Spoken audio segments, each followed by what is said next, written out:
You're here alone? Really? Where you from? Really? You're such a daredevil, man. You're such a daredevil, no? To travel on your own? Yeah. Why don't you just say hi? Our friends from France. In Cebu. Yeah. No, it's what? Yeah, for a vacation. Yeah. You see, it's very amazing if you're going to meet someone who's been traveling alone, no? He knows so much about Philippines. He's been here for more than a decade, and then I just told him, no, yeah, but you've been here for a decade and still you don't know how to speak. Yeah, especially sa Bisaya, no? Because he's in Cebu. Yeah, that's the thing. That's why he always say, no, why does he have to learn how to speak Cebuano?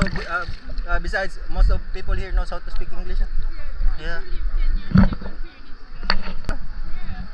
Yeah, it's more about like since that you've been here, it's better if you're just going to enjoy it, no? Like